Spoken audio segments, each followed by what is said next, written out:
Hello everyone. Today I am going to be showing you how to make infinity cubes out of blocks. So it doesn't have to be blocks, any sort of like cube shaped thing works. They also don't have to be perfectly symmetrical with each other, they could be slightly different sizes, as I'll show you in another one. So the supplies you will need are 8 cubes and tape. You could also have stuff to decorate if you want, but you don't have to have that.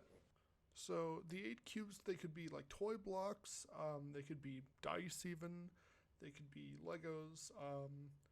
Those like plastic ice cube holders would also work. You can also make your own out of like cardboard or cutting up foam or something like that. So to start, you want to put your 8 cubes on a table in groups of 2 on top of each other like this. And then you want to tape each group of 2 together. So you use 4 pieces of tape. You want to tape them all on the same side on the top. You want to tape across, but not going over to either side, so it's just that side of the cube. And you do this for all 4 of them. Once you've done that, you want to line them up so it's 2 lines of 4 cubes, all with the tape facing up still. And then you should turn the lines towards each other so that the tape is facing each other between the lines. And then you want to tape the middle part of the line. So like if you number the cubes 1, 2, 3, 4, it would be taped 2 and 3 together on both sides, as you can see me doing.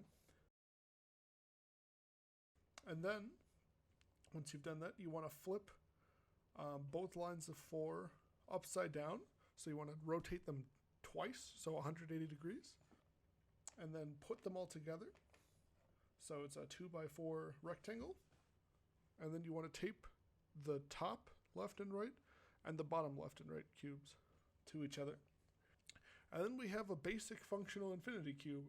So our next step is going to be to strengthen it so it doesn't fall apart while we're moving it. So to do that, we need to take all the sort of hinges we made by taping the blocks together and go to the other side of those hinges that we didn't tape and then tape that side so that both sides of the hinges are covered in tape. And so you can see me doing that here.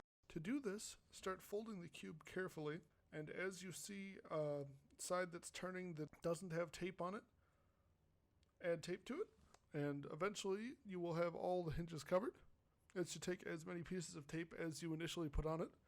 So there's the 4 from the first step, and then the 2 from the next step, and then the 2 from the final step.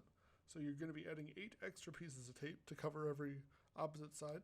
Once you have all your hinges covered on both sides, then you're done. So you have the option to decorate it if you want, and otherwise you just have fun folding it. I also made a second cube using foam that I cut up.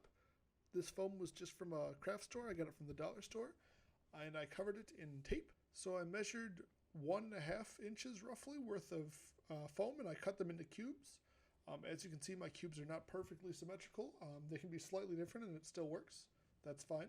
I covered them in tape so that they would stick to each other better and they would hold to the tape better. So thanks for watching, everybody. Bye-bye.